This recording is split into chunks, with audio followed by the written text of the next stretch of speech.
All right, so greetings wherever you are, and you're welcome to my YouTube channel. My name is Biba Bright, and I'm into bioinformatics and then bio data analysis. Before I continue, please do me a favor and then subscribe to this channel. By doing that, you are supporting me. Today, I'm going to look at something quite, a little trivial but important.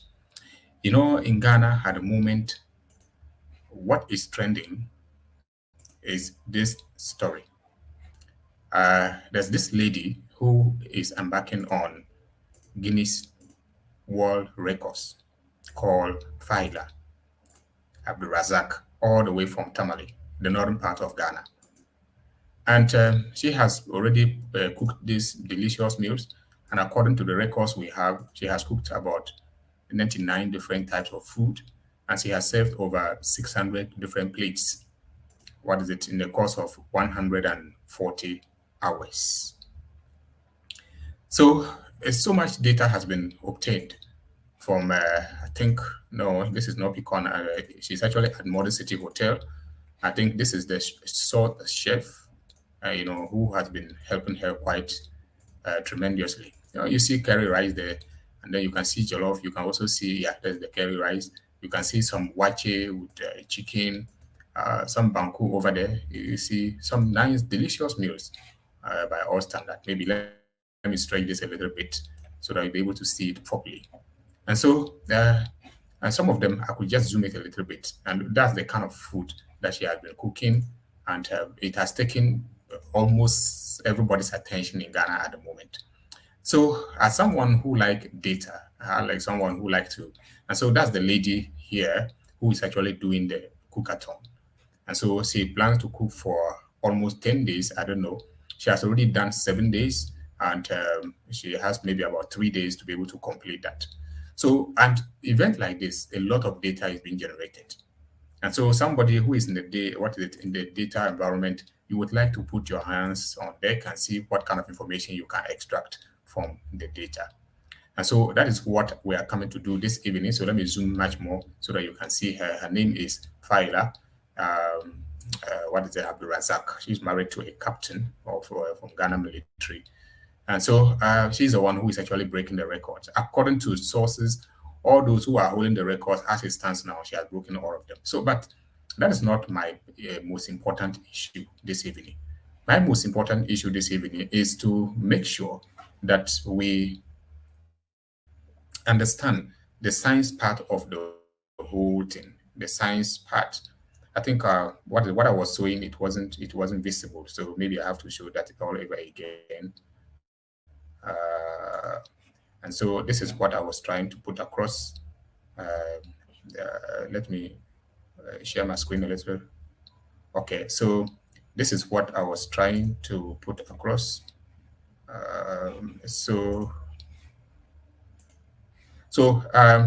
That's the lady over there. As you can see, she's called Faila, and she's the one doing the cookathon.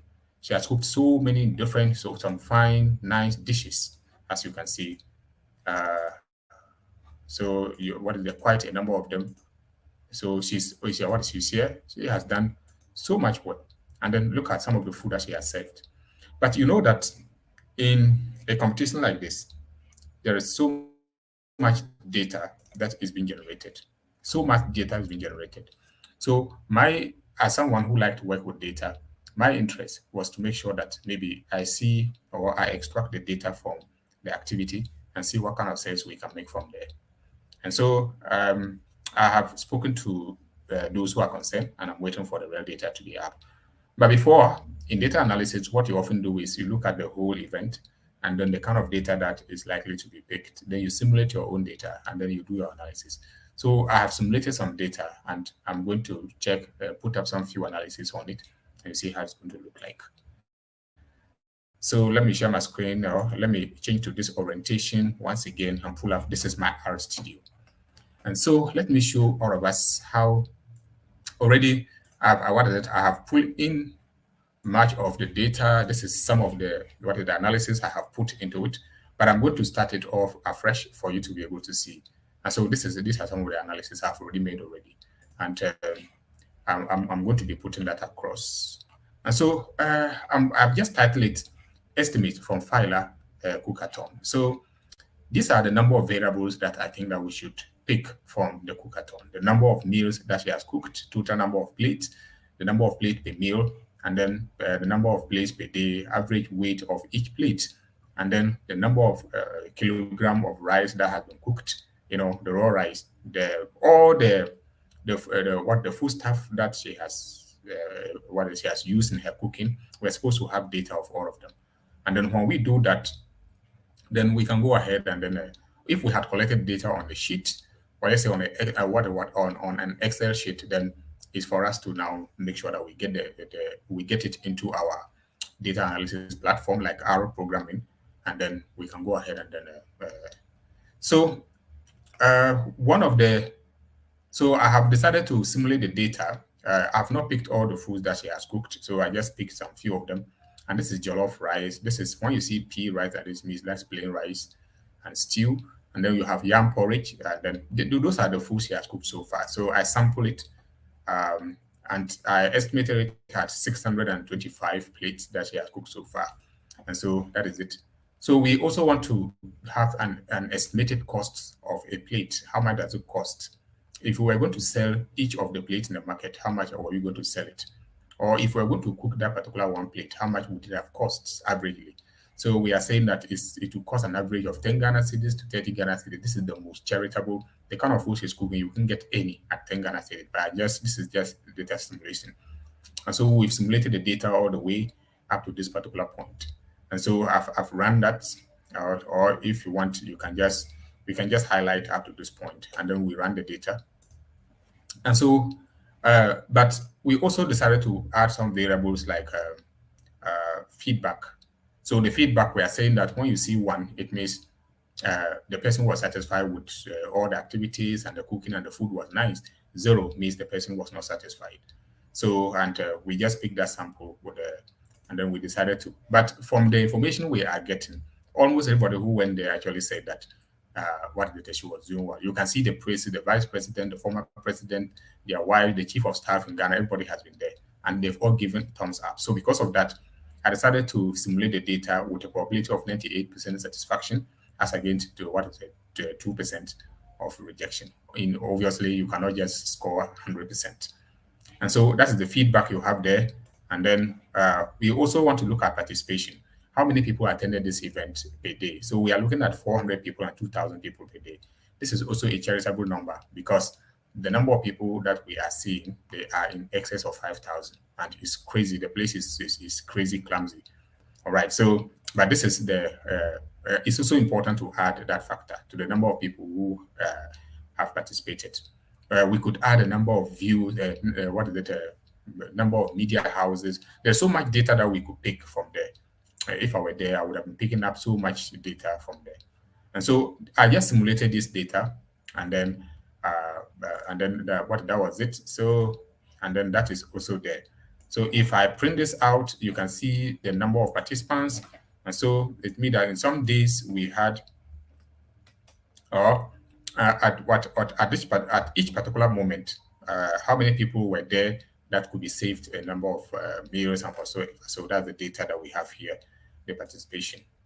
And so if we want to know how many people that averagely were around in a day, then we could actually do that for that particular day. So we went ahead to see if we can, because he's dealing with time, so we need to put timestamp on the data, timestamp from the start of the program up to. So she started on the midnight of 1st January, and so that is why we are simulating the data. We are sequencing the data from using the year, month, day, and then the hours and minutes, because that's what she's been measured. And so we are simulating the data from midnight of February to today, which is 7th, and then midnight. And then we are simulating the data by every 15 minutes. So we want to make sure that every 15 minutes, what happens? Every 15 minutes, what is happening? So that is what we are doing right now. And so we put the timestamp there, but we tried to, so we just ran that, and that was just fine. But when we look at the date of the cook as a variable, you notice that if I fold this a little bit up, you notice that the time zone is actually UTC, which is not Ghanaian time zone. So I needed to convert that. And so I use with the T zone function to convert that into GMT so that we can have it as a Ghanaian. And so we've converted the data right now to GMT, and that is quite okay. So so now when we go ahead, so we wanted to check the number of variables which are there. And so actually the length function will give us there about 625 variables. And then that is just what is enough. So what is the next thing? You notice that the date we have just created, the timestamp we have put, when we look at it this way, it doesn't really make sense to anybody like this. It doesn't make sense at all. So what we need is, because we are dealing with just a short time, it's not a month, it's not a whole month, it's not a whole year. So we extract only the days, and we extract the hours, and we extract the minutes. That's all. So we extracted the dates from the day, from the date. And so that's what we are doing here. And then we also extract the hours, then we extract the minutes.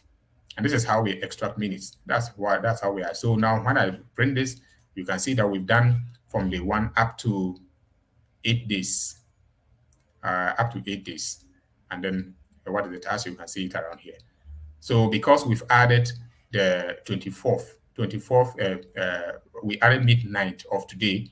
Midnight means we've crossed to the other day. That is why you have 8 hanging around here, and that's the issue. So if we print the hours, we know we are dealing with every 15 minutes. So we can look at the number of what is it? The time that has been there. You can check that's hours. So here we can say the first hour, what was she doing? The second hour, what was the third hour, in that order, all the way up to whatever, up to the 0 hour. That's the last one. What was she doing? It will make sense very soon for everyone. So the minutes too, we can check on the. So if I print the minute variable, we can check. So this is the 15th minute. What was she doing? The 30th minute, 45 minutes. Then you go to 0 means the first 15, or that's the first 15, and then in that order. So that's what we are simulating, and that's what we are looking at the moment. So after we've done that, we've extracted the days, the hours, the minutes, together with the other variable we have already created. Then we create a data frame, and then that data frame is what we have here. The data frame name is going to be Faila, and that's what we've done. So we try to have a clear view of what Faila is. So this is the data, as you can see. If I pull this, let me pull this a little bit and clear this part, pull this a little bit down. And so if we were collecting the data over there, this is what should have been our data. So we have the foods, which are here, the costs, then the weight per plate, then the weight of the meat, weight of fish, quantity of oil used, quantity of gas consumed, the weight lost. That's herself. Every single day, we should have put her on the scale and then measure her weight and see whether she's gaining weight or she's losing weight. And then at the end, we can see what is the total weight loss. So we measure everything in grams.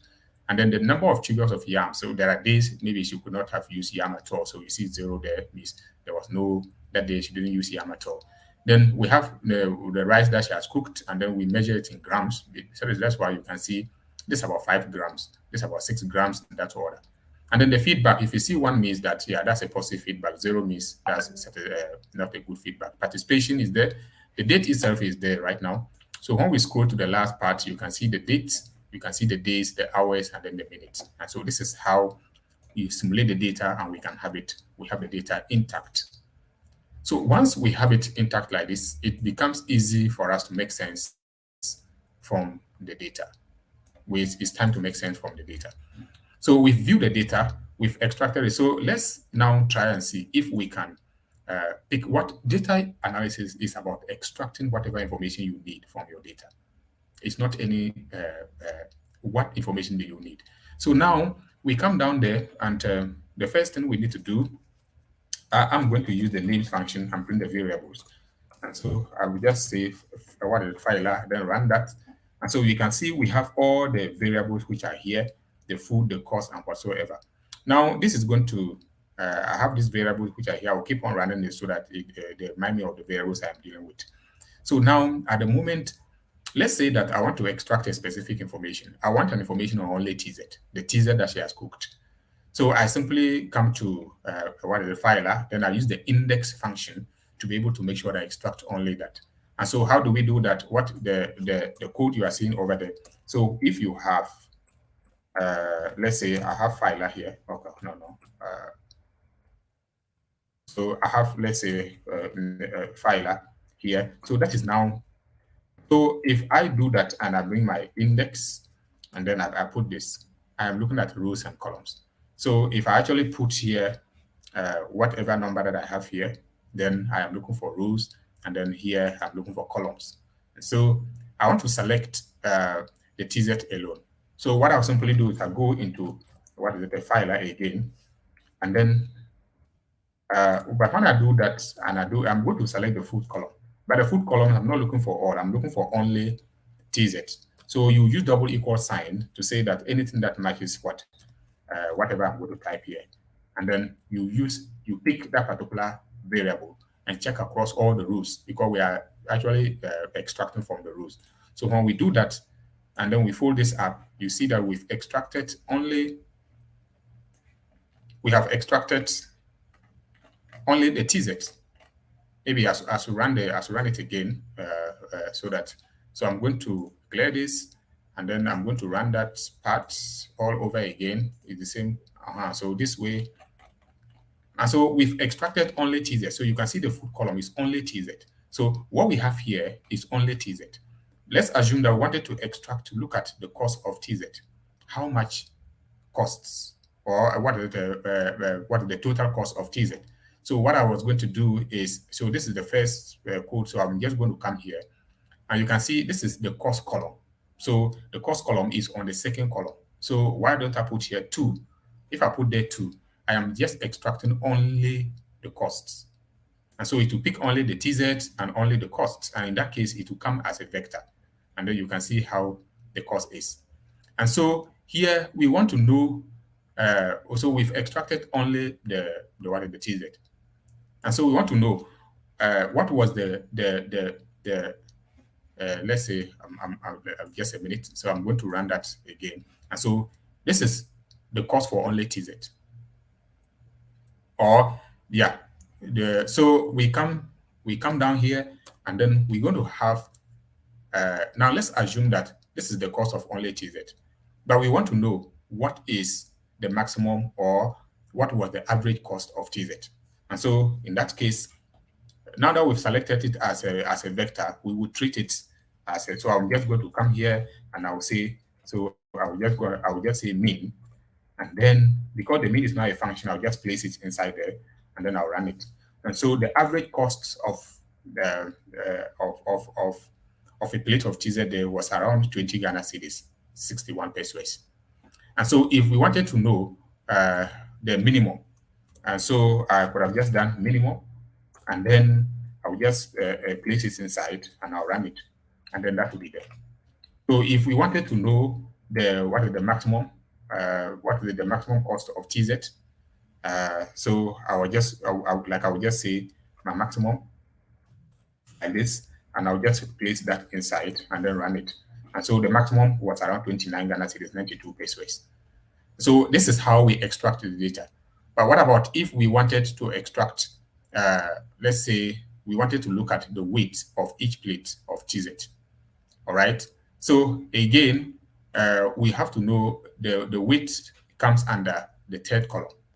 And so if we come here, and so I'll come down a little bit and I'll say that, okay, we want to calculate the total weight of TZ prepared so far. So we are calculating the total weight of TZ, or of TZ that has been prepared so far. And so if I come down here, I'm simply going to do this. So I go into the TZ column, but in this case, the weight comes under the third column. So when I do that, I'm actually looking at the weight now. If if we are not getting it, so let me come and then print the variable. So you can see the first and then the second is cost. The third is weight of the food in grams. So the third, so that's column 3. So when we come here, we select the TZ and then we select column 3 and then we are good to go. So now we have the weight. So what can we do? So I'm just going to copy this like this. So if I copy it, then we want to know the total weight, right?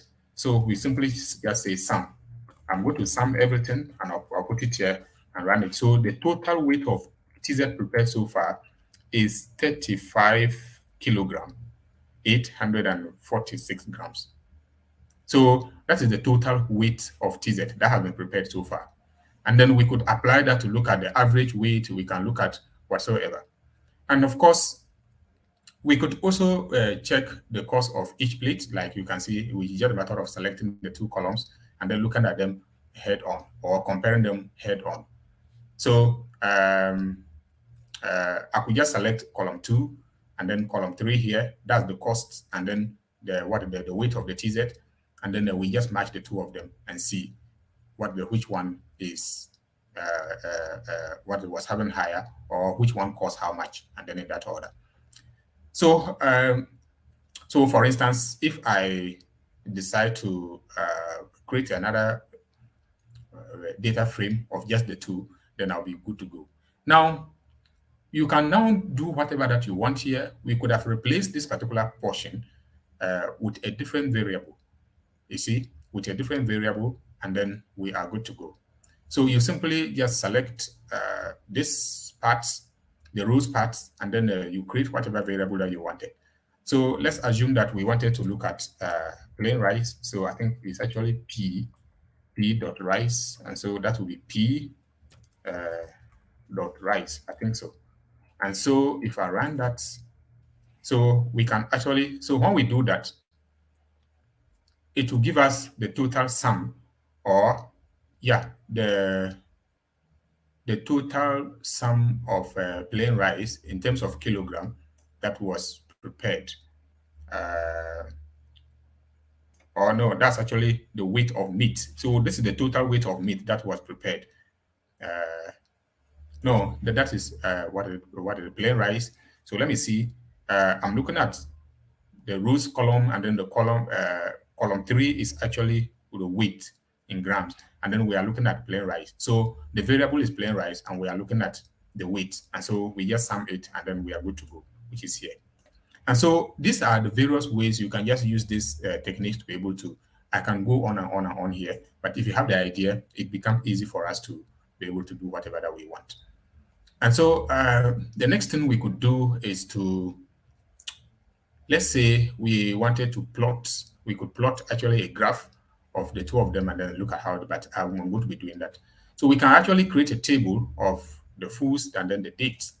And then we use this particular function to create a table. So we can see the table here on which particular date and which particular food, and then in that order. But this table doesn't really make much sense to me. So let's have a quick glance of the most prepared food. What's the most prepared food there? What particular food was the most prepared? And so we are going to use a ggplot, and then we go into the Faila, we select the foods, and then we simply just plot it with, I think I should even take out the position. And so this is the most, so when if I zoom this out, we can actually see the most prepared food over there. And so we can see the most prepared food. I think it should be one of these, and then that order. And so let's check it again. And yeah, so I think this is much more. So we can look at the most prepared food. Then I decided to add a key to it. And so we can see that the most prepared food was, yeah, what is it? I think about 3 of them, jollof and then yam porridge. You can see the keys, the foods which are there, and then the bars here. So this is how we can. So we can have a quick look at participation, the participation that was there. And so we run that, and then we can see that the total number of participation on each particular day. So it actually group all the participation because we're using a histogram, it will group it, and we can see that what averagely we had about between 500 and 1,000 people uh, who, who were there. That was the most, that was the average that you could find at any point in time at the COOK-A-THON. So now let's see something. Let's transform the what is the count to count the number of sorry, what is the number of foods. And so we are going to so we are going to select, we are using ggplot right now. And so what we are going to do is, let me run it. And so what we are doing here right now is to compare, to use a stack bar plot, and then try to see. So we have the number of foods, for instance. So we come here, we have plain rice, and then what you are seeing here is actually the number of days.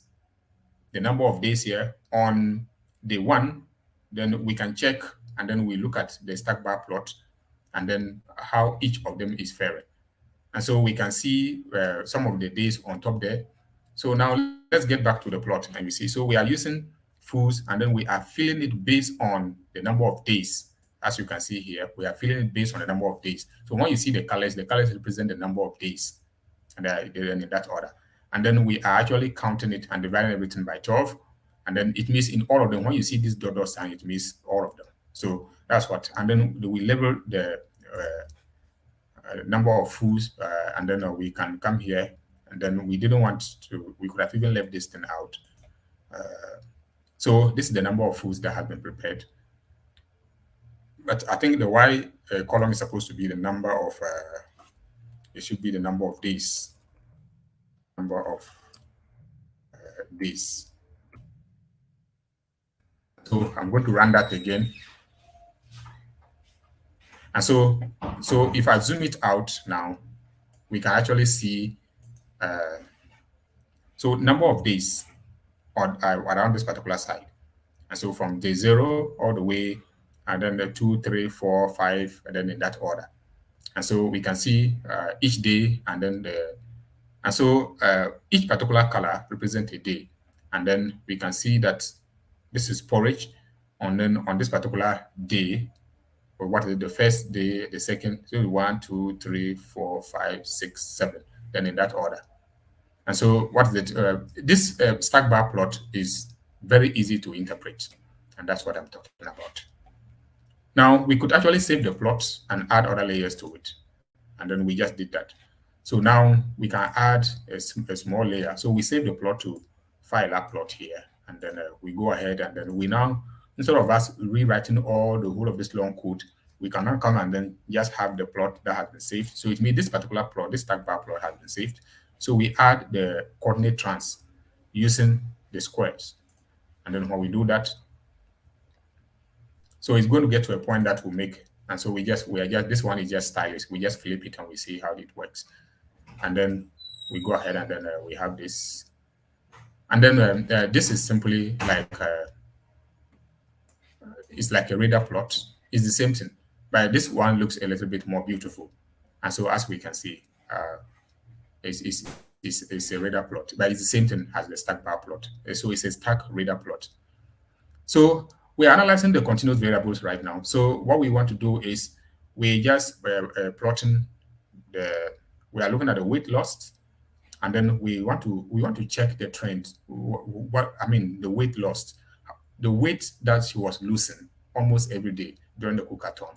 And so we ran that, and so this is the weight loss. So we can see that the weight loss actually started increasing, and then at a point it started reducing maybe, and then went up a little bit, started reducing, and then of course, and then it came down. The weight loss came down. It means maybe she has stabilized. Now she's not losing weight again. But when the first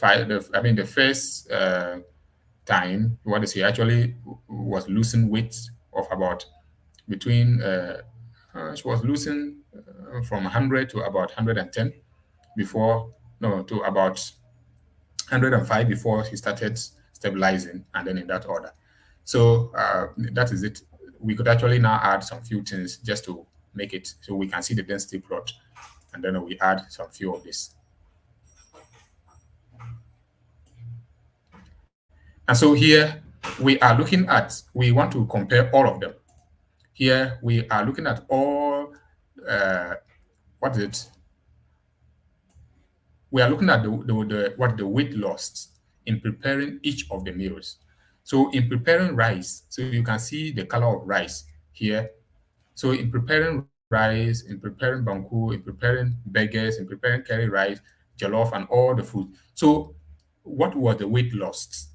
You see? So each of them, you can see some of them, she was losing much weight, and then others to the weight, what it was a little bit stabilized. But in all, we noticed that all of them, there was a sharp, what it increase, then a sub decrease, then so it a bit of undulating until all of them also slowed down a little bit.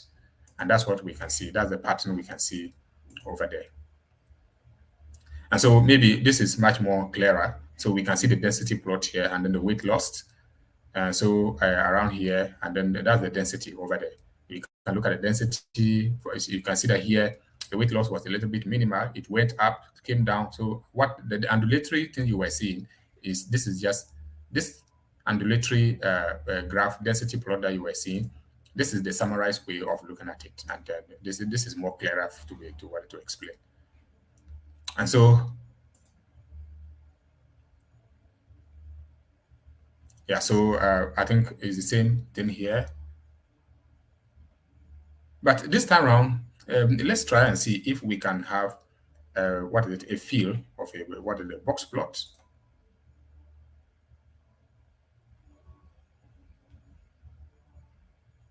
Yep, and so it's practically the same as what we had earlier, but this one we are using the violin plot to be able to see what we can make sense from it.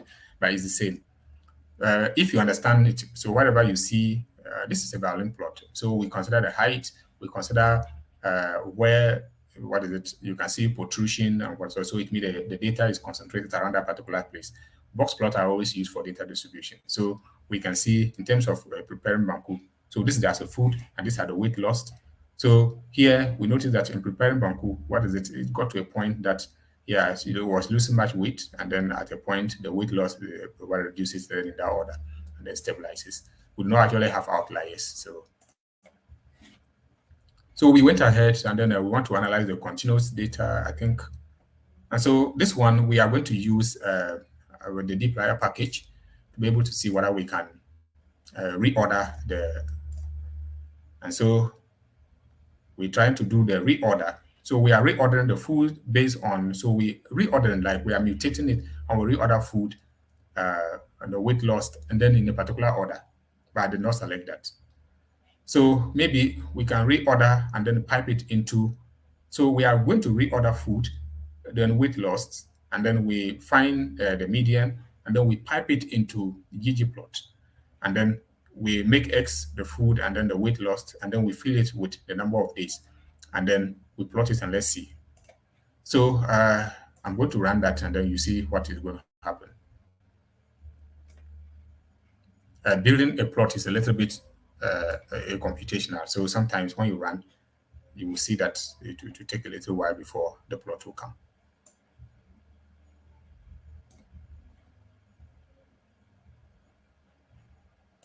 And so let me run it again and see.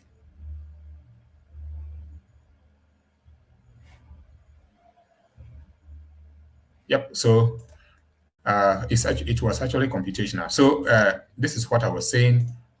And so we are looking at the different foods here, and then the weight lost, and then per each day. So this particular graph, it summarizes everything for us. So on day one, in preparing, let's say fufu, what were the weight lost? So look at day one. Day one, this is day one of preparing fufu. So you can see day one, this was the weight, the minimum weight loss is where you see the black line here. Then you can also look at day two, you can look at day three, then in that order. So this is like a group, what a box plot. and then it groups everything. So you look at your y-axis, which is the weight lost, then you look at the x-axis, which is the foods, and then you look at the days, the number of days, all right, and then we are good to go. So this summarizes the entire analysis. We can see outliers and stuff, which is to be expected. So we can check for the distribution of, and so we just check a little bit of the distribution of the variables. Yeah, it's the same thing as the density plot. So I'm going to ignore that. And then, so let me take that plot out. And so now let's look at some trend analysis. Trend, like we look at, because it is time, let's look at what are the trends. I mean, what kind of trend can we feel from there? So first of all, we're going to subset. We're going to subset from the Faila data. We're going to subset the TZ. I don't know, because I like TZ, all my analysis, I'm just using TZ as an example. You can use any of them. And then we plot the weight of the food as against the cost. And then we check and then see whether there was some kind of trend.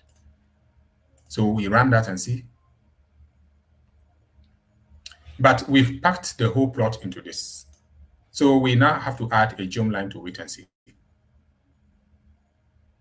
So you can see that there isn't any pattern that we have noticed. This is the weight of the food. Are we saying that when the weight of the food is increasing, the cost is also going up? No, we can see some kind of undulatory. So we can't see any pattern over there. Let's add a bit of, what is it? A bit of geometries to it. It's the same thing. And so it's practically the same thing. There isn't any clear pattern that we can look at it. So it's much more of like, there's no trend. So we can't predict. If you build a model, we can predict whether, if she continue to prepare more food, the cost will go high. Because actually we can see some places the way the cost is coming down, and some places the costs are going up on each particular day. And then these are the number of the days so far, 7 days, that she has been cooking. And we could have gone a little bit, add some few. And so this is the same thing. What you are now seeing here, I'm just garnishing the plot for it to look so beautiful. And then yeah, so here, that's the point I was saying. We use the rainbow to be able to make sure that we separate. So each line here, the colors, you can see the corresponding colors around here.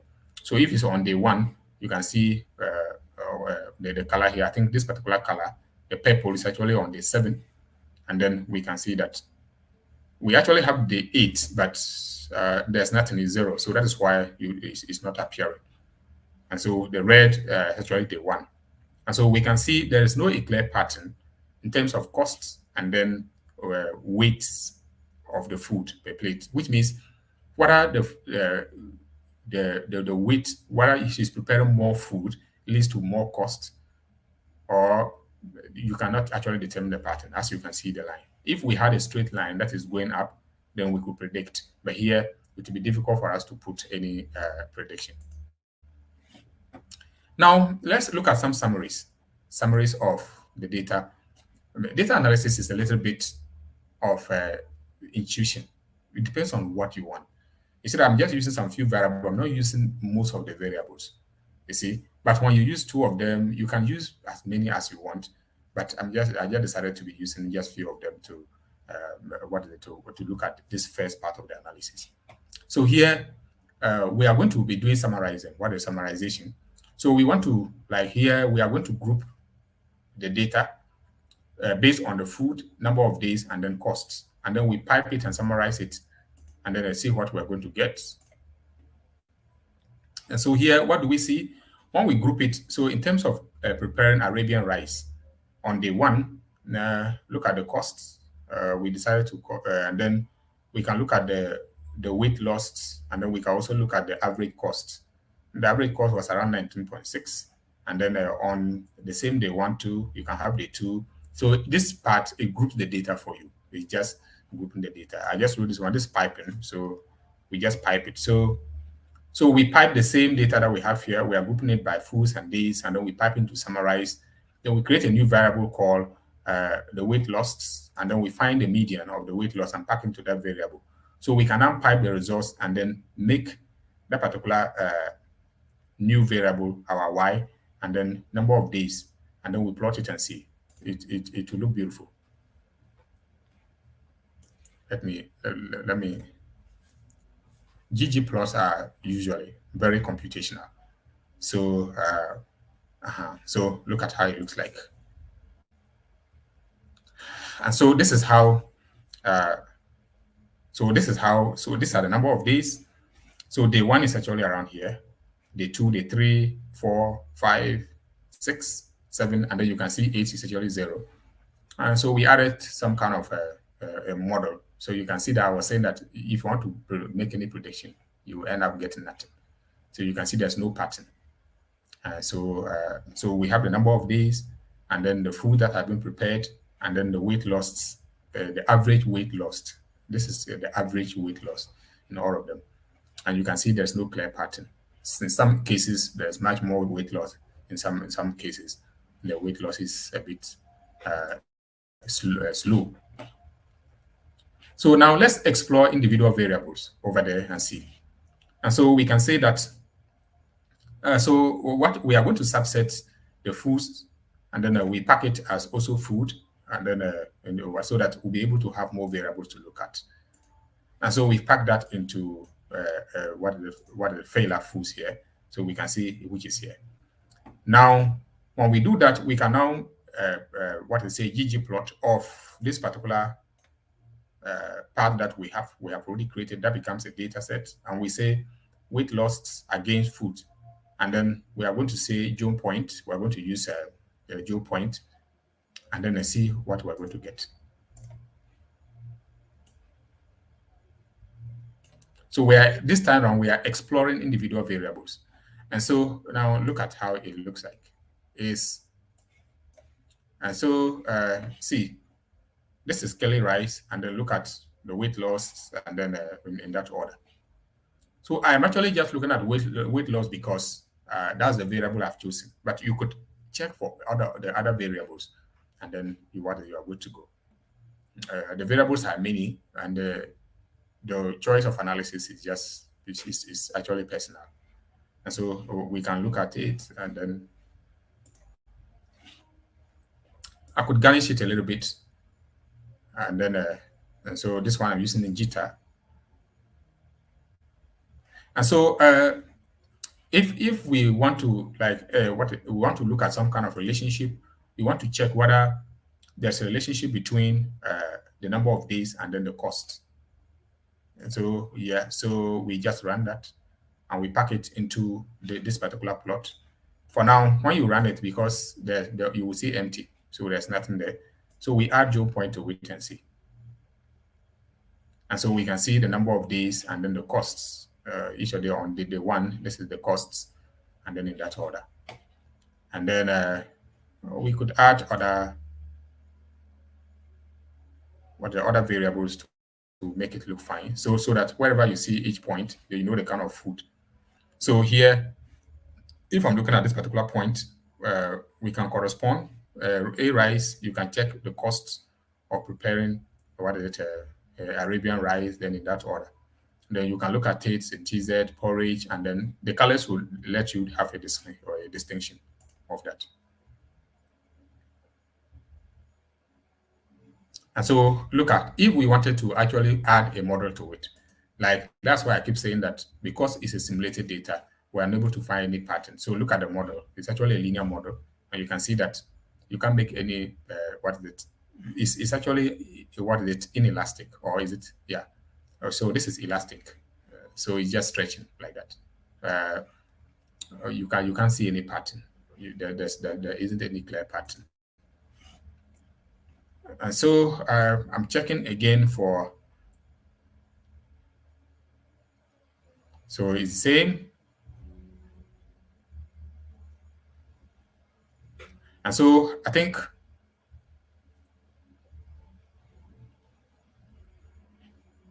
it's still building the graph. It's what is very heavy producing graphs. Trust me, it's not simple at all to be able to produce a graph. Sometimes, so it's the same thing. And so, ladies and gentlemen, I think I'll leave it here.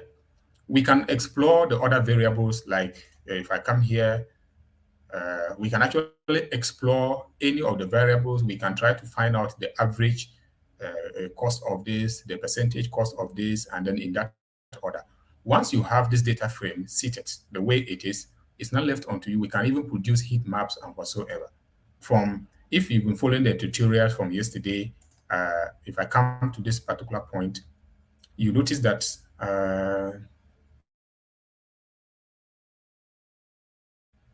we actually plotted something like this.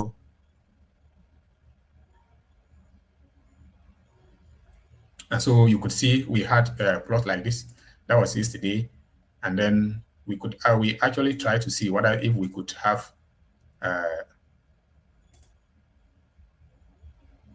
and so look at the heat map, and then we try to have a view of a box plot, and then we can look at how this box plot and co were looking like. So whichever way that you want to examine your data, so you can see the box plot and whatsoever around here, you can see that that's the weight of the food, and then the average, and then whatsoever. So whichever way you want to analyze it, as long as you're able to get your data in a particular shape, it now depends on the objectives and what you want to achieve. What my objective here was to simply tell you how to be able to put the data together. And then from there, you can go ahead and then explore and do what kind of analysis that you want to do with it. For instance, if I wanted to do an analysis, maybe it will depend on the kind of objective I set. And you notice that all the analysis I'm trying and I'm looking at, I've just centered my attention on weight loss and whatsoever. So I wanted to measure the stress level of what the stress level of the cookathon, because staying up for, let's say, a whole night for almost 7 days now, what is it? How much weight is the lady losing?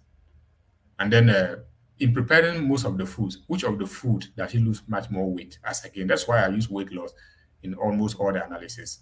And then for you to look at how it works. You could choose other variables, like maybe you could try to compare, like in the case of preparing a plate of maybe 502 kilogram of, so how much quantity of oil do you need? So if we had picked the real data, then we could actually do that. You see, then in preparing this, what and what do we need? In preparing that, what and what do we need? You see, we could check if we want to prepare a bowl of fufu, what is the quantity of yam tube do we need? And so now that we have the data frame, it becomes very easy for us to do it, to analyze, to put any kind of analysis that we want to do. And that's what I wanted to do this evening. And I'm happy that we've been able to do it. So this heat map, I think I explained it yesterday. If you don't have the video, you can check it. You can see how we try to look at the correlation analysis here. And so there are various ways of do your analysis. It just depends on what you want to achieve. The video is too long now. I thought it was going to be that short. But that is it for the analysis. You see, I wrote here ends. You can actually continue to go and go and go and go. It's not going to finish. I will just, data analysis, you can't finish analyzing the data. You just pick the information you want, and then you leave the rest. So thank you. My name is Big Bright, and please do me a favor by subscribing to my YouTube channel, and then of course also, sharing and turning on the notification bell. I upload videos almost every day, and thank you for being around. And by subscribing, you are actually helping me. Thank you. I will see you some other time.